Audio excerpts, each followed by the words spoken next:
रविंद्र कविता की रसोई में आप सभी का स्वागत है। आज हमारे किचन में बन रहा है भरवा करेला, जो खाने में बहुत ही टेस्टी लगता है और बनाना उतना ही सिंपल है और बहुत ही टेस्टी ये करेले बन कर के रेडी हुए हैं। बच्चे और बड़े सभी को ये करेले बहुत ही पसंद आएंगे अगर आप इस तरह से बनाएंगे तो चलिए शुरू करते हैं इसे बनाना।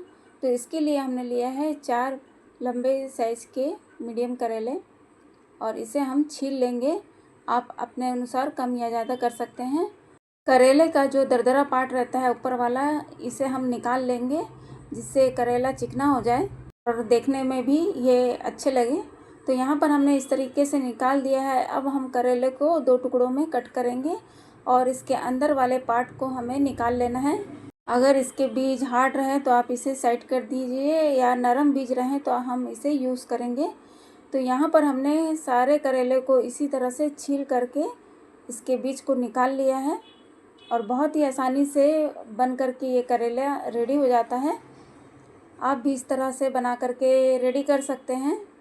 तो यहाँ पर हमने बीज को निकाल लिया है। देखिए, सारे करेले को हमने इसी तरह से निकाल लिया है। अब यहाँ पर हम पानी गर्म करेंगे।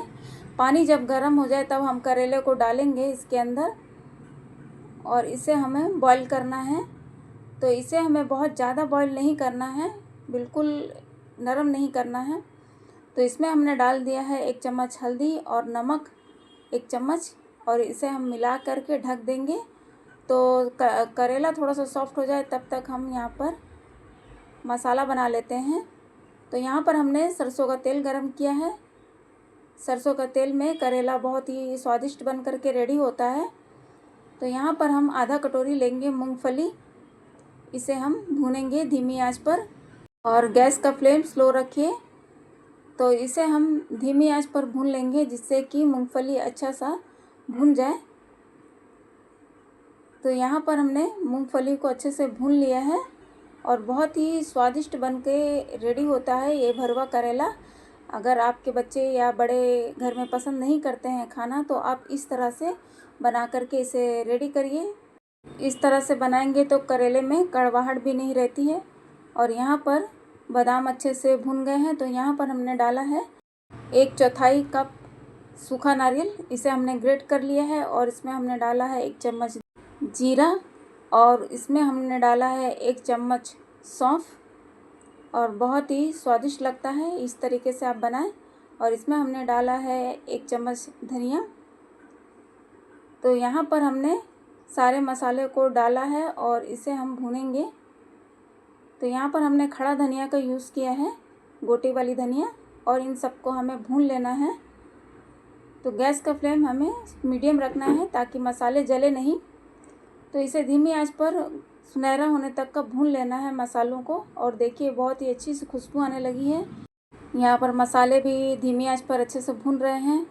अब हम इसमें डाल देंगे ये जो करेले का हमने अंदर का बीज निकाल के रखा है, इसे डालना है। हार्ड बीज रहे तो आप निकाल दीजिए। इसके अंदर का जो गूदा रहता है इसे हम डालेंगे, इससे इसका फ्लेवर बहुत ही अच्छा आएगा। और देखिए, यहाँ पर सारे मसाले अच्छे से भून चुके हैं और नरम भी हो गए हैं बीज अंदर के। अब हमें इसे ठंडा करना है। तो ये मसाले काफ़ी अच्छे से ठंडे हो जाएंगे तब हमें मिक्सर में डाल करके इसे ग्राइंड कर लेना है।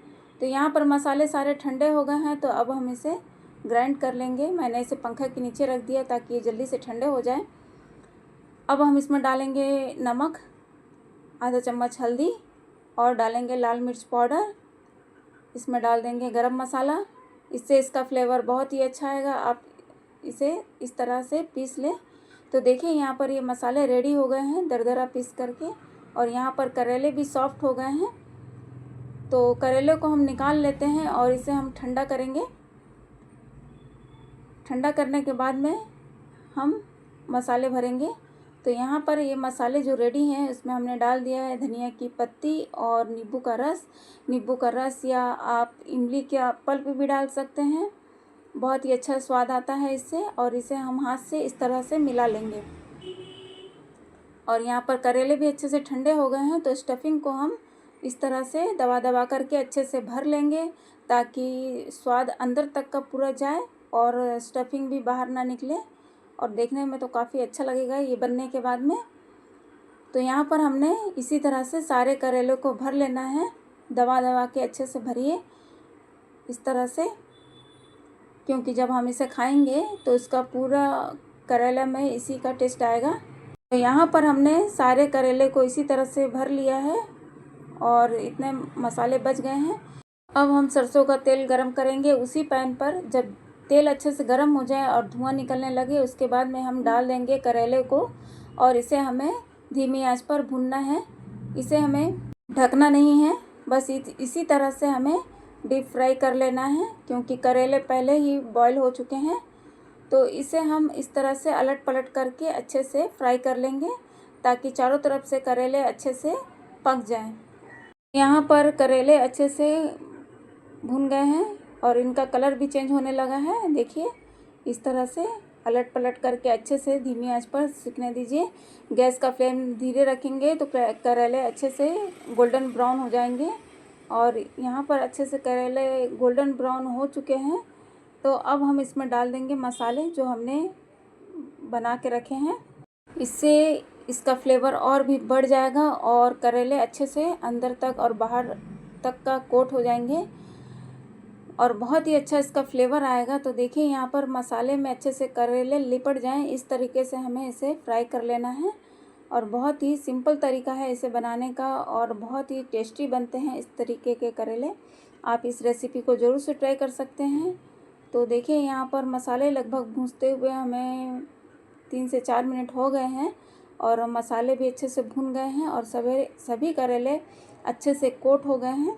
तो यहाँ पर सभी करेले अच्छे से कोट हो गए हैं और हम गैस का फ्लेम बंद कर देंगे और इसे हम ठंडा करने के बाद में सर्व करेंगे। तो चलिए इसे सर्व कर लेते हैं। तो यहाँ पर हमने चावल के साथ में इसे सर्व किया है। तो अब हम इसमें करेले रखेंगे। तो यहाँ पर ये करेले ठंडे हो चुके हैं और बहुत ही स्वादिष्ट करेले बन करके रेडी हुए हैं। आप भी इस तरह से बनाइए। और यहाँ पर हमने चावल पर डाल दिया है घी 1 चम्मच। देखिए एकदम स्वादिष्ट करेला बन करके रेडी हुआ है, भरवा करेला। आप भी इसी तरह से बनाइए और इन्जॉय करिए। आई होप आपको ये रेसिपी पसंद आई होगी। अगर आपको मेरी रेसिपीज़ अच्छी लगती हैं तो प्लीज़ लाइक, शेयर और सब्सक्राइब ज़रूर करिएगा। करेले की सब्ज़ी को हम चावल, रोटी या पराठे के साथ में ले सकते हैं और बहुत ही स्वादिष्ट लगती है। हमने इसे चावल के साथ में सर्व किया है। अगर आप इस तरह से भरवा करेले को बनाते हैं तो आपको पता ही नहीं चलेगा कि आप करेले खा रहे हैं। तो देखिए यहाँ पर एकदम मसालों से लिपटे हुए करेले बन करके रेडी हुए हैं। तो मिलते हैं नई रेसिपी के साथ में, तब तक के लिए बाय बाय।